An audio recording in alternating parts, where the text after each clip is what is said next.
T-match. Seconds. 10 seconds left.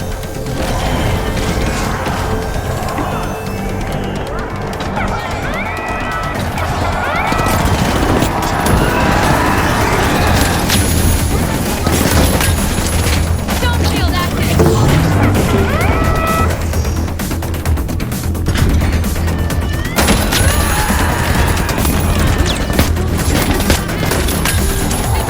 Shields up. Rocket out. Find the mine. Planting a mine. Raising a shield. 10 seconds.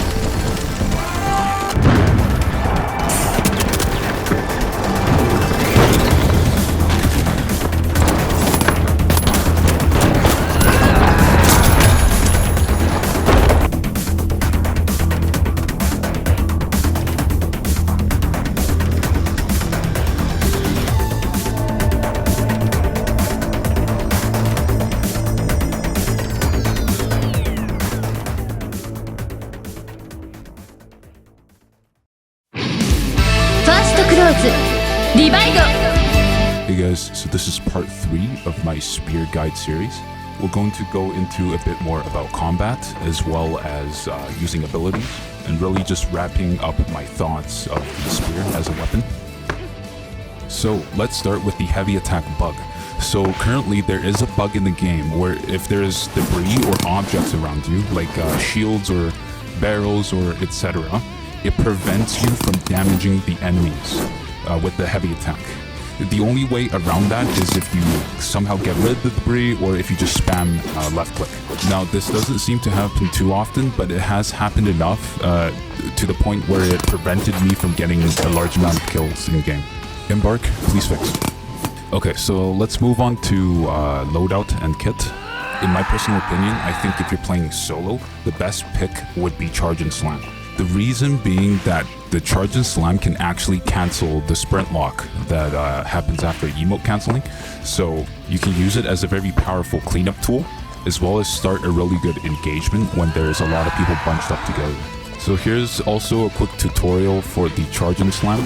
The momentum of the charge actually is applied on like a half-second delay. So whenever you're charging, imagine you're drifting a car.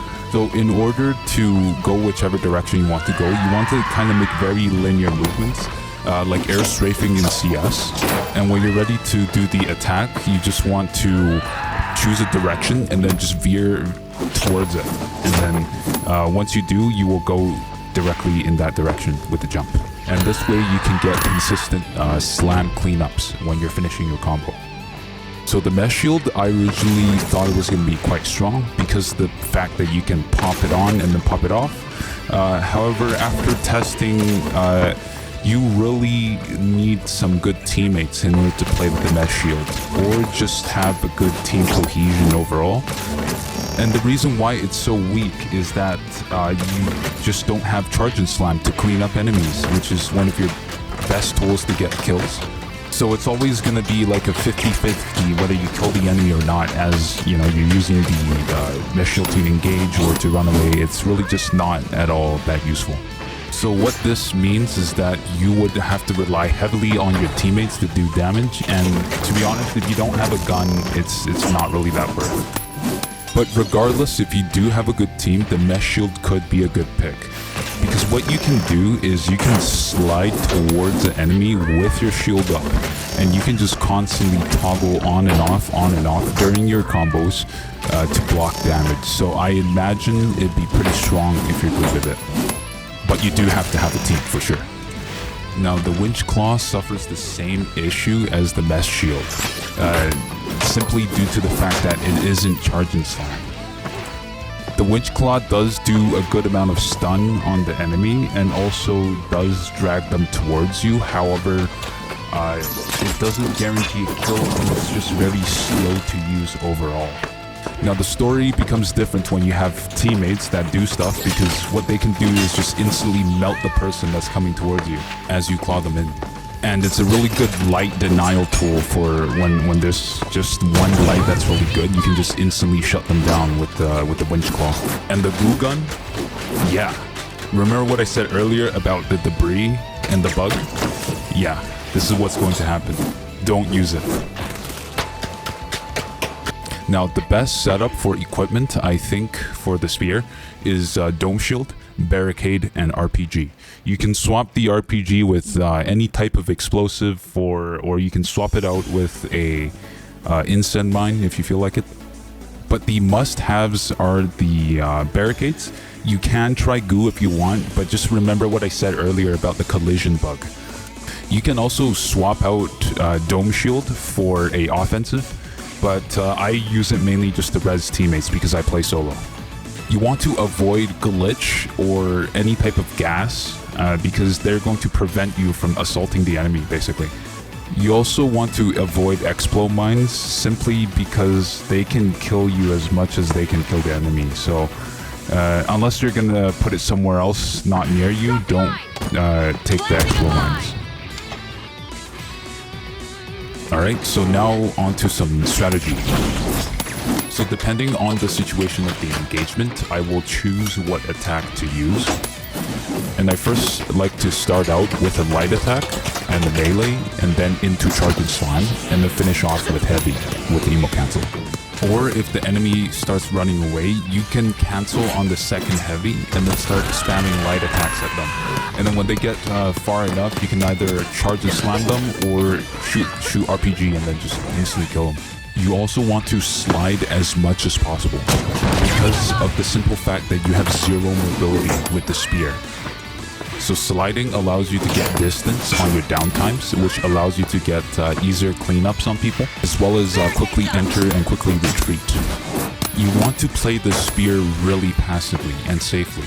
If you play aggressively, you're not going to get any kills and you're just going to die, because the enemy will team shot you and you can't even hit them as they know your health bar. You also want to use as much of the environment to your advantage as possible. Look for any type of barrels, any type of objects that you can throw to distract the enemy as a starter. Look for walls or anything that you can use to your advantage to escape, to slide away to, because you're going to be getting shot a lot. Since you're going to be playing objective most of the times, the reduced mobility of the heavy class doesn't really become an issue, because all you can do is just move from floor to floor and just rotate around, flank around if you need to. You want to stick as close to your teammates as possible, because they're going to be helping you clean up, they're going to be watching your ass for the lights, and they're going to be healing your ass or dropping a barricade on you when you're low. So stay next to your teammates. And when your teammates are dead, or if you have an opportunity for some kills, you want to flank and ambush them. You have to make sure that you catch them off guard so that you can go in quick with your combos and just kill 2 to 3 enemies.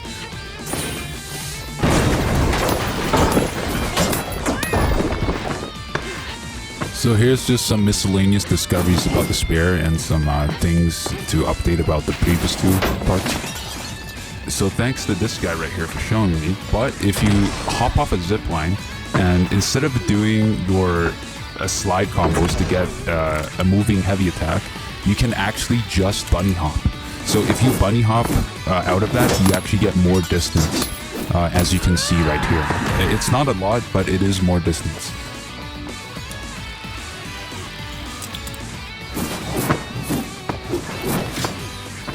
Now you can actually use both the expression and communication menus to do an emote cancel, and I've actually found it best to use it with the expressions menu, because it's only taunts and sprays in there. It's nothing else. It's only sounds and sprays. So you will never accidentally emote again when you're doing this. And another thing is switch cancel. So doing a switch cancel actually allows you to leave the second stage of the heavy attack without any shift lock. But to be honest, I haven't found this to be useful at all. And switch cancels overall are just a lot more easier to mess up without macros. And I'm way past using macros in games. So to conclude it simply, the spear is very weak and needs a rework. And to all of those who are saying, is this bannable? That is a good question. So this is literally the same situation with crosshair overlays when the game first released, which obviously some people did get banned, but most people didn't get banned, you know. And most of the bans were in the beta area, and past that, there hasn't been any more bans for that. And, you know, as far as to my knowledge, after doing very extensive research, no one has been banned for emo canceling, even though some people have said. I don't know where they're getting that information from. I don't know if it's Reddit, I don't know if it's Discord. I've searched all those places, nothing about emo cancel bans. So Embark devs haven't given any statement in Discord or anywhere. And but however, I have emailed support for an official statement in order to gain an actual answer. To be honest, some of y'all gotta be crazy for getting mad at this. I can understand getting mad at like light players doing emo cancels, but this tech simply makes the spear a little bit more usable. It's not OP. You still need skill to pull everything off, since you know you're still using a melee weapons against guns. So to be honest, maybe all of these videos are going to be defunct, because they're going to overhaul the spear or remake it, because currently, right now, in its current form, you cannot use it without emo cancels. It is just impossible to use if you're not using the text that I'm using. And maybe it's the fact that I'm just coping because I can't get 30 kills on it per game like I can with the Lewis gun. Think about that for a second. You know, the Lewis gun is also part of heavy kit alongside with the spear, and just like compare these weapons side by side. Like, you may say one is a gun, one's a melee weapon, but you take two to the same match and obviously one is gonna win, right? So yeah, just think about that, and peace.